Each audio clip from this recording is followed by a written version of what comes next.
After winning a staggering 80 million yuan in the lottery, I immediately pulled out of the national online novel contest. The moment my junior, Julian, discovered my decision, he struck me hard across the cheek and shouted, "Abandoning the contest at such a crucial moment. Don't you care about our mentor's guidance or the hopes of your peers? Could it be that something is wrong with your submission and you're terrified the judges will find out?" In my previous life, Julian had submitted an entry that was identical to mine.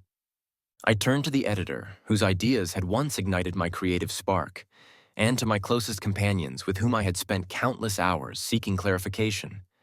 Instead, they issued a public apology, pleading with the judges to grant me another chance on account of my youth. The online community was merciless. They labeled me a shameless plagiarist. Unable to prove my innocence, my reputation was forever tarnished. Not only was I expelled from school, but I was also saddled with an enormous penalty for breach of contract. My mother, who fought on my behalf, soon became the target of vicious online abuse and fell gravely ill overnight. One misfortune piled upon another, and in the depths of my despair I climbed onto a rooftop and leapt, hoping to rid my family of the burden I had become. Yet when I next opened my eyes, I discovered that I had been transported back to the week before the contest. "Calvin, I've prepared your favorite ribs. Make sure you eat something before you start writing, okay?" My elder sister, Marissa, said with genuine concern. "You haven't had a bite all day," she added, her worried expression nearly causing me to lose my balance in my chair. Moments later, Fiona, my cherished childhood friend, swung the door open and presented me with a neatly wrapped package. "I heard your shoulder has been aching. This massager should help ease the pain," she said kindly. Such caring gestures were once commonplace in my former life when I believed I was the luckiest person on earth. Marissa, 5 years my senior, had always looked after me with tender care, and although Fiona was not of my blood, she had always been as dear as family. But now, after being reborn, an icy numbness had taken hold of me. I recalled that in my previous life, during the National Online Novel Contest, the story I submitted was exactly identical to that of my junior, Julian. The moment the judges uncovered the duplication, they acted without hesitation. As an award-winning author with high hopes of clinching first prize, I was confident. Until the truth unraveled and I was swept into a maelstrom of public outrage. Desperate for support, I reached out to the editor who had once sparked my creativity and to Fiona, expecting them to help clarify the situation. To my dismay, both refused to stand by me. Without even consulting me, Marissa had issued a public apology pleading with the contest organizers to grant me a second chance because of my youth. Instead of sympathy, the netizens exploded with fury. No wonder someone would dare plagiarize in such a prestigious contest.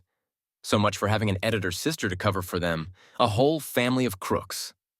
Others sneered, "A simple apology isn't enough. If an apology worked, why would we even need the police?" One even taunted, "He's too old to be such a baby. If you want to act like one, go home and spare us." Under relentless public pressure, the contest administrators dismissed Marissa's plea.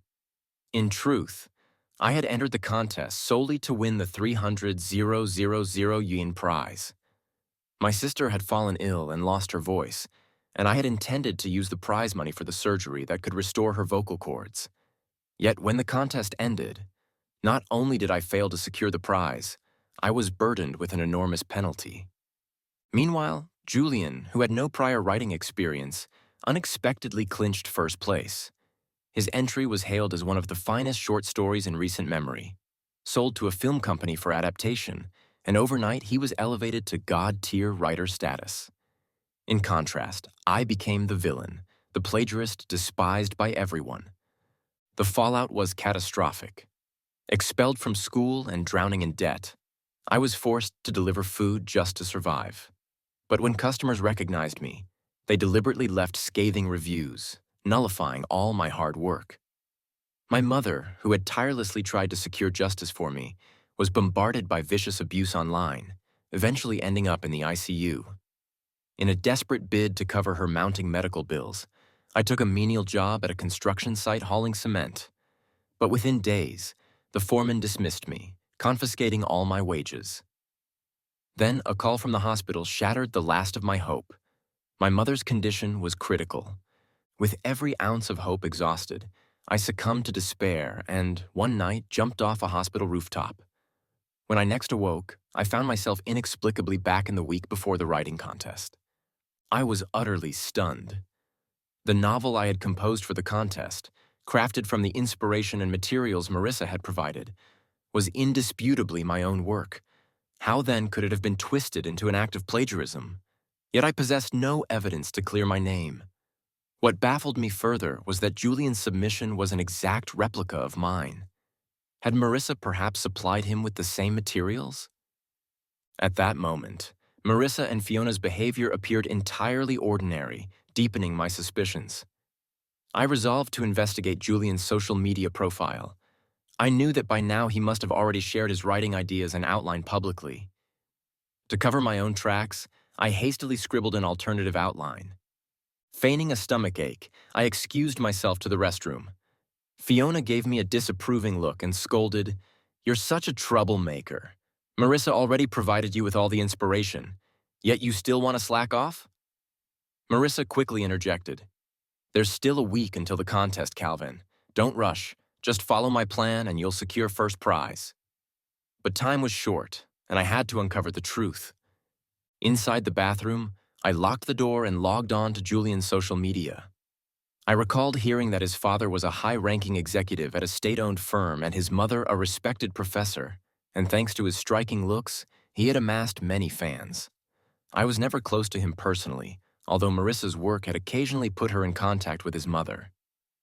I remembered a time when Marissa had gestured to Fiona, praising Julian as suave and refined, so very unlike me, a simple country bumpkin. She had even advised Fiona that when choosing a husband, one should look for someone like Julian, handsome and from a reputable family. At the time, I dismissed it as a joke, but now I suspected she might have been serious. What further perplexed me was why someone with Julian's elevated social status would want to harm me. Suddenly, I came across one of his recent posts, where he shared his writing inspiration and a complete outline of his novel. I froze. Wasn't that the very material Marissa had just given me? Even more disconcerting, his outline was nearly identical to the one I had hastily drafted. The comment section brimmed with enthusiastic praise. "This innovative narrative structure is unprecedented. The online literature world is finally being revolutionized." And, "Hurry up and pen the novel. I'm convinced you're destined to win first prize."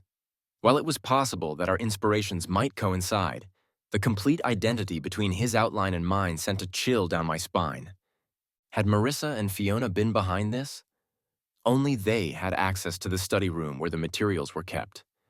Could it be that the bonds of family and years of shared history meant less to them than their newfound connection with Julian? I spent a tense hour in the restroom weighing my options and finally made a bold decision. In my former life, I had written my contest piece in the fantasy genre, my comfort zone. Although I had won first place then, it was nothing groundbreaking.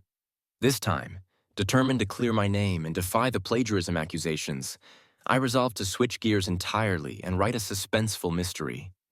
No matter the outcome, creating something new would at least help me reclaim my honor. That sleepless night was filled with anxious thoughts. Early the next morning, I slipped out of the house and made my way to my mentor's residence. My very first teacher, the one who had encouraged me to pursue writing. When he saw me, his face lit up as he greeted me with a steaming meat bun. "Calvin, you haven't had breakfast yet, have you?" he asked, noticing the troubled look on my face. "Is something wrong? Tell me what's bothering you." I forced a smile and admitted, "Teacher, if I fail to win first place in this contest, will you be disappointed?" He tousled my hair and replied, "It doesn't matter if you don't win first. Your talent is undeniable. You can always try again." His words filled me with renewed resolve. After leaving his home, I received a message from Marissa. "Calvin, where did you go? Fiona brought you breakfast but couldn't find you. She's getting upset." I quickly replied, "I stepped out to buy some writing materials. I'll be back shortly." In that moment, I resolved not to use the inspiration and materials Marissa had provided. I hadn't yet told either of them that I was changing the genre of my entry, and they were now my prime suspects. Determined to revise my contest entry, I made my way to the school library. I remained there for hours, finally completing a detailed outline for my new novel. After stretching and feeling the strain of long hours, I decided to take a brief respite and check for any notifications from Julian. To my astonishment, both Marissa and Fiona appeared unexpectedly. I wondered how they had known I would be here. Without a word, Marissa placed a steaming lunchbox on the table with a silent, "I thought you'd be too engrossed in your writing," while Fiona followed by handing me a thermos, saying, "I prepared some chicken soup this afternoon. You need to refuel your energy." Their gestures appeared sincere, and for a moment I wondered if I had overanalyzed the situation. But if they weren't behind this, then who could be? My mind churned with turmoil, yet I mustered a smile and said, "You two arrived at the perfect time. I'm absolutely starving." I excused myself to wash my hands before eating. As I headed toward the restroom, I decided to check Julian's social media once more. Standing by the sink, I logged on and, as expected, found a new post. In it, he complained, "How can someone be so shameless? I generously shared my inspiration and outline, and yet someone just lifted it without permission. Isn't that essentially theft? Looks like I have to start rewriting everything." The post was accompanied by an image showing the back of a male student in the library. Anyone who knew me would immediately recognize it as my own. Who then had taken the photograph? The comments under his post were filled with fans wondering if Julian could possibly rewrite an entire novel in such a short time. Julian responded, declaring that he intended to craft a suspense thriller and that his outline was already complete. I froze in shock. I had never disclosed my plans to change genres. How could our topics align so perfectly? There had to be someone monitoring me. Could it be Marissa or Fiona, and if so, why? My thoughts were interrupted by a tap on my shoulder. "Calvin, what are you zoning out for?"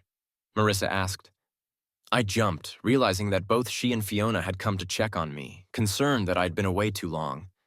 Still startled, I mumbled, "Sis, you two go ahead. I'll eat later," uncertain whether they'd noticed my browsing. Before I could add anything, Fiona snapped, "Calvin, after Marissa and I went out of our way to bring you food, is this how you're going to treat us?" Marissa quickly waved her hand to calm Fiona, saying, "Fiona may be sharp-tongued, but she truly has a heart of gold." Fiona then added, "We were just worried you might overwork yourself."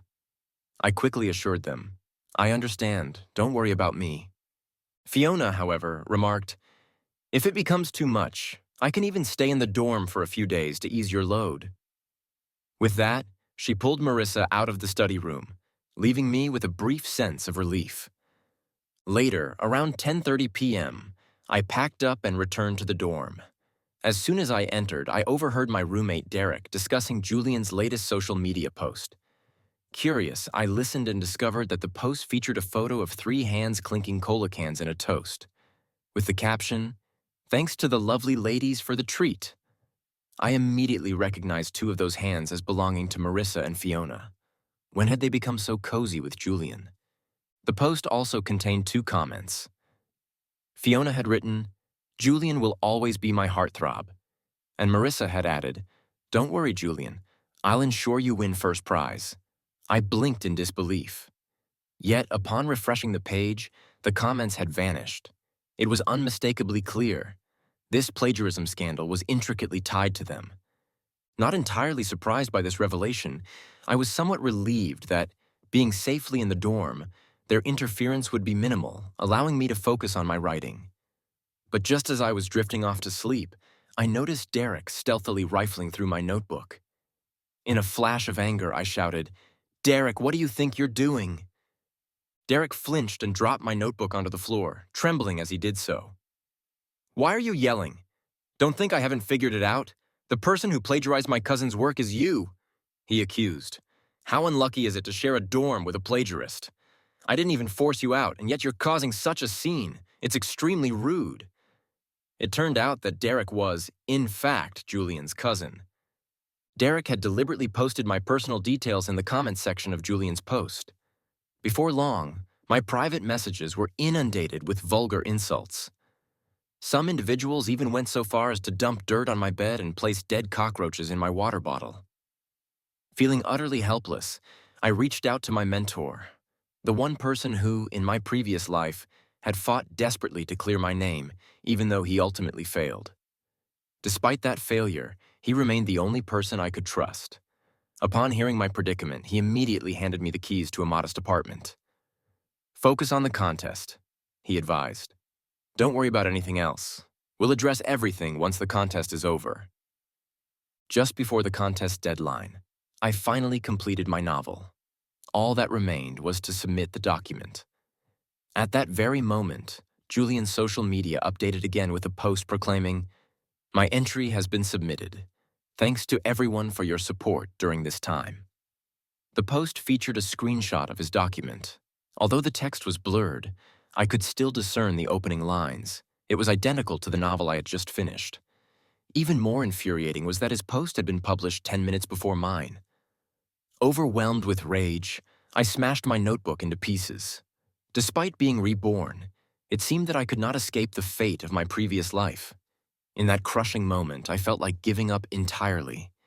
Then, unexpectedly, a notification lit up my phone. The lottery ticket I had purchased a few days earlier had won 80 million win. I was so elated that I nearly leaped from my seat. Given my family's financial struggles, my university tuition had been paid with writing fees and student loans. The 300,000 yuan contest prize had once been my only hope. But now, with this enormous windfall, the contest's outcome no longer mattered. A new plan took shape in my mind, a plan to ensure that Julian would pay for his brazen plagiarism. I chose to keep my lottery win a secret. Instead, I revised my contest entry and submitted it once more.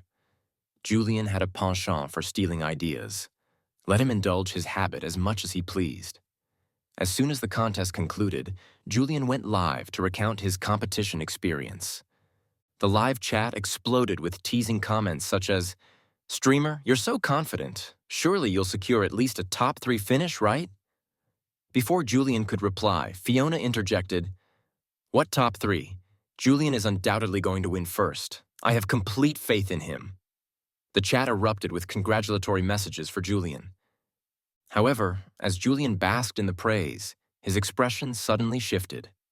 The viewers were taken aback as several police officers abruptly appeared in the live stream. They handcuffed Julian and said coldly, "We have received a report that you are involved in illegal activities. Please come with us." Even through the screen, the officer's authoritative tone sent chills down everyone's spine. Julian's face turned ashen and he looked frantic. To his further dismay, the viewer count on the live stream kept climbing. The chat filled with bewildered remarks. "What's going on? Isn't he supposed to be the rich, charming writer? How could he be involved in such activities?" And, "Yeah, he's so young, a university student. Could this be a mistake?" Others suggested, "It's clearly someone trying to sabotage him out of envy." I understood the source of Julian's panic. He was racked with guilt. Meanwhile, upon learning of my lottery win, I disguised myself and went to claim the prize. When I saw the sum credited to my bank account, a tremendous weight was lifted from my shoulders. The fear of being controlled by money evaporated, and I felt my wits sharpen. I began to re-examine everything I knew about Julian. His father worked for a state-owned enterprise and his mother was a renowned professor. Facts that were true. But even those positions could not justify his extravagant lifestyle. He donned custom-tailored clothes worth tens of thousands, sported a limited edition watch valued at millions, and even his phone case was from a luxury brand. In addition, he frequently traveled abroad. All this aroused my suspicions. What was he hiding? To uncover the truth, I commissioned a high-priced private detective. It wasn't long before the detective uncovered something startling. Julian was essentially a tour companion. In other words, he was a male university student who accompanied wealthy women on trips, earning a hefty tip for each weekend getaway. This tip money was the foundation of his nearly $1 million monthly expenses. Yet merely exposing this secret would not be enough to satisfy my desire for retribution. So, I devised a trap. Since Julian was notorious for plagiarizing my novels, I resolved to use his own methods against him. I planned to force him into publicly confessing both his plagiarism and his unsavory deeds. I continued to use the suspense thriller I had written for the contest, but I deliberately altered its final clue. With a bit of cleverness, anyone who paid attention could easily deduce the ending, and that ending would be Julian's own undoing. I wasn't overly worried that Julian would figure out my trap. After all, he wasn't particularly bright. My goal was to force him into publicly confessing both his plagiarism and his misdeeds during the national contest, and to show Marissa and Fiona the true, ugly face of their so-called perfect idol. Just as Julian was about to be escorted away by the police, he suddenly erupted on the live stream, shouting, "I've been wronged. The real culprit behind these actions is my senior, Calvin." He continued, "He stole my contest entry and is now twisting the narrative to slander me." The livestream audience quickly rallied behind him, and even Fiona sent messages in support of Julian. Comments poured in. Julian's father is a top executive at a state-owned firm, and his mother is a renowned professor. How can someone of his standing commit such a despicable act? Another viewer declared, "It must be Calvin who's jealous of Julian. That's why he's framing and defaming him. Police, you shouldn't listen to him." Fiona's words did not surprise me, for she had behaved similarly in my previous life. Unexpectedly, at that moment, Marissa joined the live stream and began posting relentlessly. There must be someone deliberately setting Julian up. He's such a kind person. How could he do something like this? I'm willing to vouch for Julian's character and career. Fiona quickly added, "If you don't believe me, I can go live and confront Calvin directly." I couldn't help but chuckle as I read their comments. Little did they know I was holed up in my mentor's small apartment. They had no idea where I was. How could they possibly confront me? Yet, less than 10 minutes later, the door to my apartment was forcefully kicked open. Without waiting for an invitation, Marissa burst in, grabbed my collar, and shouted, "Calvin, it's you, right? You're just jealous because Julian and I are so close, so you're plotting revenge against us." Fiona then struck me across the face. "Marissa, don't even start," I retorted icily. "It's obviously him. He's been slyly stealing the materials and outlines that Julian posted on social media, passing them off as his own. And now, without a word, he dares to accuse Julian himself. What a shameless, double-dealing person." They continued their barrage of accusations while live-streaming the confrontation. I regarded them with a detached, almost unfamiliar expression. In my previous life, I had been foolish enough to believe I could win the contest and use the prize money to help Marissa get her necessary vocal surgery. Instead, I now saw that she had been manipulating me all along, luring me into the contest and setting a trap. In a burst of defiant anger, I struck one of them and said coolly, "Marissa, so now you can speak? You've been holding back all this time merely to ensnare me in your scheme, haven't you?" Marissa froze, unable to respond. Then I turned to Fiona and demanded, "You claim that I plagiarized Julian's entry. Do you have any proof?" Fiona's eyes narrowed as she replied arrogantly, "Spreading baseless rumors without evidence can lead to legal consequences. I'm not just making wild claims. Your contest entry is exactly the same as Julian's." I sneered. "You didn't apologize, and you even resorted to hitting me while defaming Julian. How utterly shameless can you be? Are you absolutely sure I stole from Julian? If you're mistaken, you'd better get on your knees and apologize." Fiona scoffed. "I'm positive you plagiarized, and the evidence is in the entry you submitted. It is identical to Julian's." I laughed bitterly. "Oh, really? And how do you know what entry I submitted?" Fiona retorted, "Are you suggesting you're the judge of the contest? I had no idea you held such power." I countered, "Or perhaps you've been secretly monitoring me, knowing exactly what I wrote." At that, Fiona's face paled. She stammered as she realized her error, but stubbornly persisted, insisting that my contest entry was plagiarized from Julian.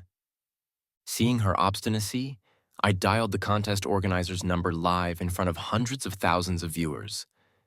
They confirmed that I had never actually participated in the contest, thus nullifying any claims of plagiarism. Fiona was visibly stunned and demanded, "How is this possible? You clearly submitted an entry." "Calvin, what kind of tricks did you pull?" she demanded. I stared at her coldly, beginning to suspect that everything Fiona had done for me over the years was a lie. I had long suspected that Marissa and Fiona might have been surveilling me, and now it was undeniable. When I attempted to submit my entry, I had intentionally disconnected the internet at the final moment. Although I had tried, the connection was cut, and the entry never went through. But those watching assumed I had participated. At first, I had considered withdrawing from the contest altogether. Then I realized that if I did, Marissa and Fiona might catch on and devise yet another plan to thwart my intentions. So instead, I decided to play along and turn the tables on them. When they eventually discovered that I'd not actually entered the contest, both Marissa and Fiona's faces went pale. Seizing the moment, I displayed on the live stream the novel that Julian had plagiarized from me, revealing the final twist. Julian would be forced to publicly admit his plagiarism and unsavory actions. As soon as the twist was unveiled, the live stream erupted into chaos. The live stream was inundated with a barrage of scathing and ingenious comments. One viewer marveled, "I can't believe the handsome, charming idol writer is embroiled in this scandal. Didn't they say his mother is a university professor? How can a professor raise such a disgrace?" Another user added, "Exactly. He clearly plagiarized someone else's work, yet now he's shifting the blame. And the girl defending him? She isn't even his sister, yet she's helping sabotage her own brother. Can you believe this?" Yet another comment recalled, "I saw that plagiarism scandal a few days ago. This Julian character, who's clearly a fraud, even had his cousin cyberbullying people. He's utterly shameless. People like him who defame others and invade privacy should be thrown in jail." Marissa, realizing that I hadn't even entered the contest, looked completely stunned on screen. Fiona then interjected, "Calvin, why didn't you tell me you weren't even participating? While I've been working so hard for you, you must have been enjoying yourself, huh?" One viewer added, "Exactly, Calvin, you're so cruel. I even went out of my way to cook you chicken soup to help you recover, thinking you were struggling with the contest. I must have been blind." I sneered, "Marissa, stop with the sanctimonious act. Didn't you hide that you could actually speak? How are you any nobler than I am?" Fiona retorted sharply, "Whether you participate or not is your business. Why should I have to inform you?" I countered, "And as for whether you truly care about me or about Julian, you both know the answer in your hearts." Fiona then snapped, "Your so-called concern was nothing more than keeping tabs on me to ensure I'd play right into Julian's hands." Marissa, caught off guard by my words, visibly agitated and replied, "Even if that's the case, you shouldn't have defamed Julian like that. A man's reputation is incredibly important. You should know better." I shot back, "Aren't you afraid I'll sue you for defamation?" Meanwhile, Julian, watching the mayhem on Marissa's livestream, began tearing up. "Marissa, I've really been wronged. Calvin is the one defaming me. You must help me seek justice." He then pleaded with the police. "Officers, you can't simply take Calvin's side without evidence. Everything needs to be proven. It's Calvin who's the defamer. He's the one you should arrest," he insisted. A police officer replied coldly, "Why aren't we arresting him? Is it because he's given you some sort of benefit?" The officer added, "Watch your words. Reckless accusations won't be tolerated. We're here to arrest you because we have evidence. We kept it under wraps to spare your pride, but if you don't care, then so be it." As soon as he finished, Julian's face drained of color. In this second life, as I recalled everything about Julian, I realized he was not only malicious, but also exceedingly foolish. He took perverse pride in his misdeeds. He believed society mocked poverty, but conveniently overlooked immorality, so he made no effort to hide his misbehavior. Meanwhile, his admirers continued to view him as a wealthy, handsome young man without a doubt. Thus, once I had gathered all the damning evidence through my detective, I immediately handed it over to the police. With such evidence in hand, it was only a matter of time before the authorities could act, and Julian never saw it coming. In front of hundreds of thousands of viewers, he effectively exposed himself. His eagerness to self-incriminate left me no choice but to let events unfold. When the police later released the details of his crimes during the live stream, Julian's face cycled from pale to green and back again. Finally, he could no longer contain himself and begged the officers to shut down the stream and take him away. Seeing Julian led away on Marissa's live stream filled me with immense satisfaction. In my previous life, he had forced me to take the fall for his misdeeds. This time, I reclaimed my dignity. Once Julian's live stream ended, the audience, still ravenous for gossip, swiftly switched their attention to Marissa's stream. Upon seeing me on screen, they immediately began showering me with praise. Comments poured in. "You're the one who's won so many awards and even published books. You're so humble." Exactly. Only a writer with true intelligence could devise such a brilliant method to expose someone who defames him. "Clean, efficient, and inspiring. I'm a fan now." One comment sneered. "But wait, that girl defending the plagiarist, is she really your sister? Why would a real sister help another guy like that? If not, you should cut ties with her." Another added, "Not to mention your childhood friend who's been helping that fake intellectual defame you? Man, you've really been surrounded by trash." Watching Julian being taken away while Marissa and Fiona fumbled on the live stream, it was clear they were the new targets of the audience's ridicule. Reluctant to leave the stream due to its high viewership, they eventually ended their broadcast with sullen expressions. They shot furious glares in my direction before rushing off to the police station to check on Julian. As I watched the transformation in public opinion, I couldn't help but remember the bitter days of my past life when I was the one subjected to relentless cyberbullying. In my previous life, after Julian accused me of plagiarism, my notoriety skyrocketed, but it came at the cost of endless cyberbullying and infamy. In this life, though, I found myself receiving genuine fame and praise. Yet despite the accolades, I could not feel any real joy. The public's tastes were shallow and fickle. They cared little for the truth and simply followed the prevailing trends. That same superficiality had ruined my life before, but now it fueled my desire for revenge. Then something in the livestream comments caught my attention. Fiona's remarks seemed aimed at climbing the social ladder by fawning over Julian. But what about Marissa? Why was she so eager to see me harmed as well? A chilling thought struck me. Could it be that she isn't truly my sister? Without delay, I hurried home.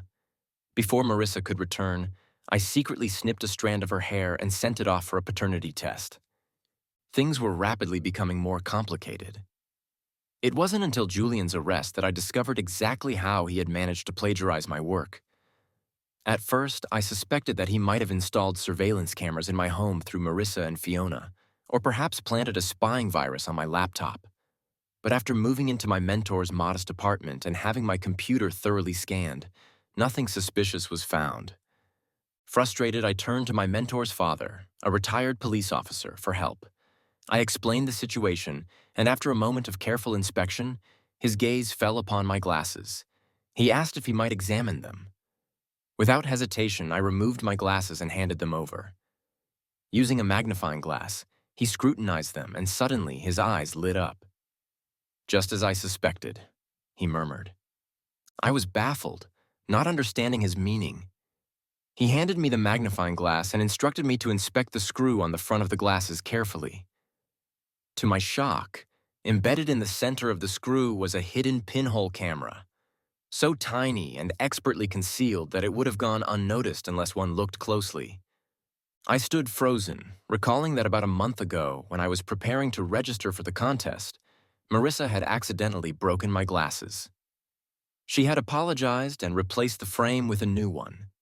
Since the new pair appeared perfect, I had never been suspicious. Now it became clear. She had tampered with them. No wonder she always seemed to know exactly where I was. My mentor's father explained that this type of pinhole camera was exceptionally precise and rarely seen on the market. If someone used such a device, it would typically be reported to the police. He suspected that Marissa had been involved in activities that endangered national interests. A chill ran down my spine. I recalled that Marissa had studied programming yet ended up working as an editor at a publishing house, where she regularly dealt with professors from prestigious universities. Could it be that she was entangled in something far larger than I had ever imagined? Without delay, I removed the camera from my glasses and handed it to my mentor's father, urging him to report it to the authorities. Armed with this camera, I now had concrete proof of Julian's plagiarism. In my previous life, I had been falsely accused and slapped with a massive fine for breaking contest rules. But this time, I would not let Julian off the hook. I was eager to see how he would wriggle out once the truth emerged. And as for Marissa and Fiona, the conspirators, I would not allow them to escape either. I compiled a detailed report outlining my suspicions regarding Marissa's true identity and submitted it to the authorities. She had been hiding her real identity out of fear of exposure, and I was determined to unmask her and make her pay. Once everything was set in motion, I moved out of my family home and relocated to a small villa that I had purchased with my lottery winnings. The 80 million win prize had given me the confidence to do whatever I desired. Primarily, I no longer wished to endure Marissa's invasive interrogations or Fiona's betrayals. After settling these matters, I blocked Marissa and Fiona's contact details and signed up for a national travel group, eager to finally take a break. It was summer and school was on recess, the perfect time for a vacation. The traumatic experiences of my past life had left me constantly on edge, and I desperately needed respite. After traveling for a month and gathering a trove of local specialties, I returned to my villa intending to send some gifts to my mentor. But then, unexpectedly, I encountered Marissa outside my community. Had I not lived with her for so many years, I might barely have recognized her. She had lost a great deal of weight and looked utterly haggard. Her hair was disheveled, and her eyes were bloodshot. Before I could even call for help, she grabbed me and pulled me into a car. Marissa gripped my shoulders tightly and demanded, "Calvin, why did you move out? Don't you know how worried I've been about you?" I rolled my eyes in silence and retorted, "I think you're more concerned about not being able to find me so you can cover for Julian, aren't you?" For a moment, Marissa was taken aback. Then her tone softened. "Calvin, I know I've lied about my ability to speak, and I understand why you're angry. But I am your real sister. I truly care about you. And that's why I've been searching for you. How can you think so poorly of me?" I sighed and said, "If that's the case, now that you see I'm fine, please let me go." As I started to open the car door to leave, Marissa grabbed me again. She hesitated, and I grew impatient. "Spit it out quickly. I've got things to do and no time to waste." Finally, Marissa exhaled and tentatively asked, "Calvin, could you help Julian? He's the son of an important client of mine. This entire ordeal has ruined his reputation. He nearly fell into a deep depression. Can't you help him out, just for my sake?" I replied irritably, "I'm not even close to him. How on earth am I supposed to help?" At that, Marissa's eyes lit up. "Just tell them that Julian's submission was actually written by you, and that you accidentally submitted it using his account as a joke. That way, Julian can be cleared of all charges." I scoffed. "Marissa, are you sure you want to say that?" She nodded eagerly, her face filled with hope. I was beyond angry now. "Marissa, do you even understand what you're asking? If I make such a false report, it would be a crime. False reporting is a serious offense that could land you in jail.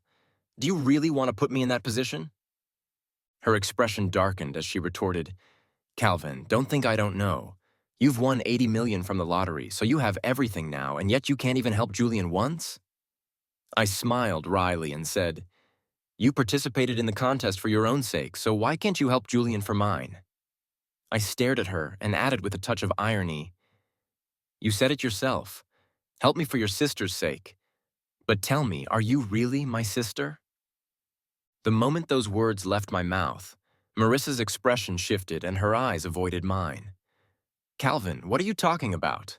I don't understand what you mean." Soon after, the paternity test results came back, and I wasn't at all surprised. It felt as though I had always suspected this outcome. Marissa wasn't my real sister.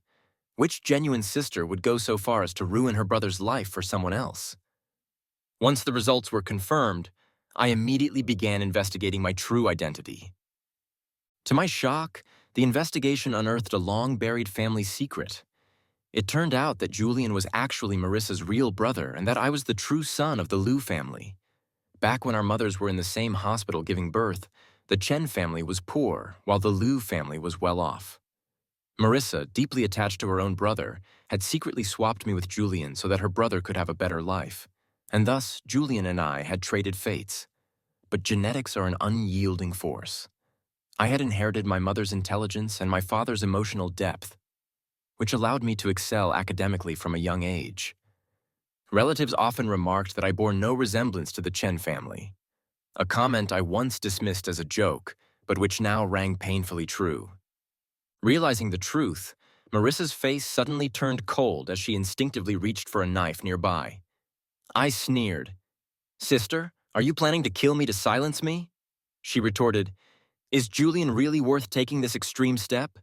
At that moment, I played an audio recording I had secretly planted on Julian. The recording revealed his true feelings. "Marissa is so infuriating, a mute no less. She really believes that just because I call her sister, she's truly my sister. Dream on. And Fiona? She's no better than Marissa, just another sycophant. Marissa disgusts me. I hope she never harbors any delusions about me. She's too old for that. If it weren't for the fact that she could help me win first place in the contest, I wouldn't even give her a second thought. These unprincipled women are so exasperating. They have no wealth, yet they act as if they're above everyone. They have no idea what they're really worth. Does she even deserve it?" As the recording played, Marissa shoved me down and then drove off in a huff. I assumed she was off to confront Julian. But shortly thereafter, the news came. And it was not what I expected. It was Marissa's death. After listening to the recording, Marissa, clinging to a final spark of hope, went to find Julian and tried to reveal their true sibling bond, hoping to reconcile. To her shock, Julian refused to accept it. In a fit of rage, he shoved her off a rooftop. The tragic fall ended with Marissa landing directly on top of Fiona, who was below, and both died instantly. Julian was then sentenced to life imprisonment, a grim twist of fate. When I received the news, I was stunned, but I never considered reconnecting with my biological parents. If things were destined to fall apart, then so be it. All I desired was to live a carefree life, enjoying the several million in my bank account.